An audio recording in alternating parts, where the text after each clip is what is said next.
So I got the Canon 90D and I'm still using it strong after 4 years. It's got 4K video recording, up to 30 frames per second, a 32.5 megapixel APS-C sensor, dual pixel CMOS autofocus, and just, well, an overall great body, okay? At this point in time, I don't think it really makes sense to get a DSLR. They're kind of going away and a lot of companies are shifting their focus onto mirrorless cameras and systems. The whole process of like the mirror reflecting onto the sensor and opening and closing is a lot of complex mechanism. It takes a while to manufacture and get right, and it's also prone to more damage and mechanical errors because well, there's more moving parts. And in terms of performance, mirrorless cameras have caught up to DSLRs for autofocus speeds, and not just to surpass them, but truly to outclass them. I mean, in terms of the frame coverage, the tracking, the new processor that's on it. I mean, they've got a lot of high-tech software and hardware. Anyways, I don't want to get in the whole DSLR and mirrorless debate right now. The past 50-something videos on this channel were all recorded on the 90D. I actually switched over the T4i today, which is a 10-year-old camera. I'll show you right here. Look at that.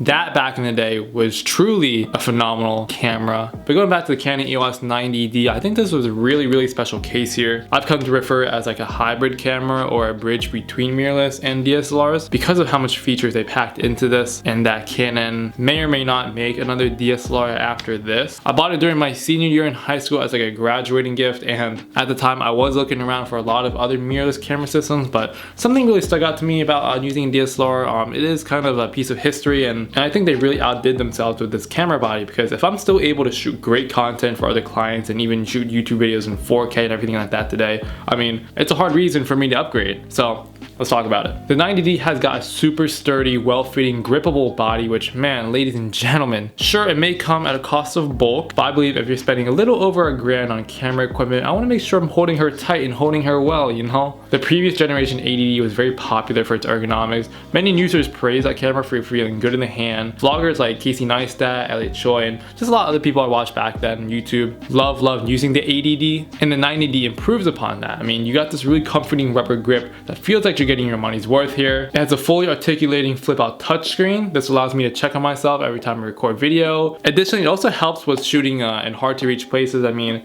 maybe I need to go up high or go down low, or, you know, go on the side or stuff like that. I mean, the build quality on the 90D really shows, okay?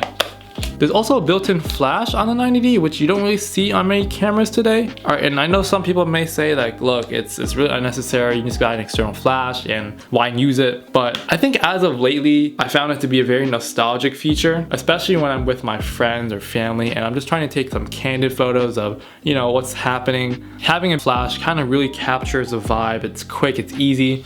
The autofocus locks on really well. It just feels kind of old school, but I really like that aesthetic, and it's a nice feature that's always added on because, well, it's built in. And that just makes for using this camera a whole lot more fun than cameras that don't have a flash. So, hey, don't underestimate that. I personally found a lot of use for this today. You do also get access to the Canon Connect camera app, which more or less works sometimes. I use it a lot to transfer photos quickly if I need to show my friends or something what I took. You can connect it via Bluetooth or Wi-Fi. I found Bluetooth to be a little bit quicker. Let's put a lens on here real quick, alright? You can like use this to control what you're recording, and I think this is really nice. A lot of other cameras should definitely try to improve upon this, but it's really nice to see this feature on the 90D. And now onto the more technical side of Canon and the 90D. I just really liked Canon's color profile more than other sensors at the time. You know, Canon is known to have one of the best sensors when it comes to it. The engineers have been in the camera market for God knows how many years now, so there's just that fine balance of saturation and contrast when you take a photo with this 32.5 megapixel camera. The images turn out really sharp, and yes, I know it's still a crop sensor at the end of the day, so really any lens that you put on here, maybe like a 18mm, isn't really 18mm. You gotta account for that 1.6 times 1.4 times crop factor, so it's equivalent to maybe like a 27mm lens that's a little bit zoomed in. Personally, I don't think you'll find that much of a difference if you know what you're doing, if you got a good lens on your hand and your editing game is strong. You know, I've been shooting great photos for this for years, for weddings, for clients, myself, enjoyment, and just, you know,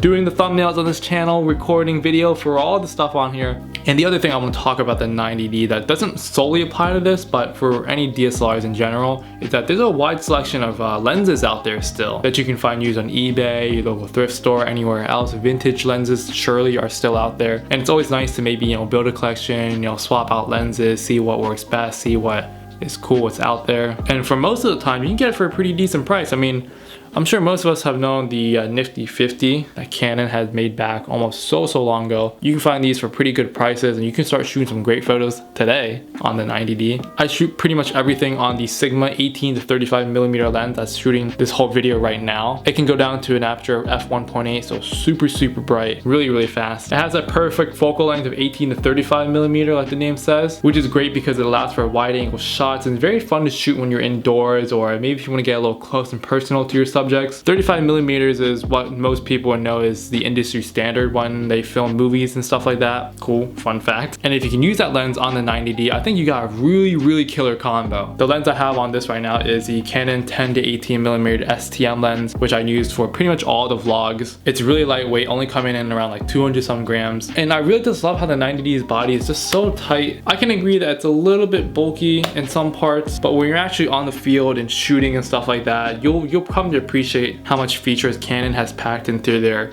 well, hopefully not last, but I feel like it's last DSLR here. I don't want to forget, like, using the viewfinder is kind of cool sometimes. Maybe when it's like super bright outside, you can get that nice feeling of shooting photos through that eye rather than something digital on a mirrorless. And the 90D uses the LPE6 Canon proprietary batteries, which are really good. They last a long time. They're a very reliable source of power. They don't take up too much space either. And they also use the same batteries on the mirrorless R5s, R6s and stuff like that too. So it's really nice to see that on here. Anyways, let me know what you guys think of the 90D down in the comments below. Are you still using it? Are you looking at getting it? Do you know any of your friends that has anything older? Or do you still like DSLRs? Do you think they're gonna go obsolete? You know, let me know down in the comments below. Keep it going. I wanna hear what you guys are talking about. It's gonna be a little bit hard to find something else. I might find something to upgrade from this, but I really gotta think, you know, is it value from jumping to something newer, worth a new, thinner body, maybe a faster processor and a bunch of other features? I don't know. Personally, the 90D is still going super strong in 2023 and beyond. We're up, baby. Great camera. Anyways, let me know down, and I'll see you guys in the next video. Peace.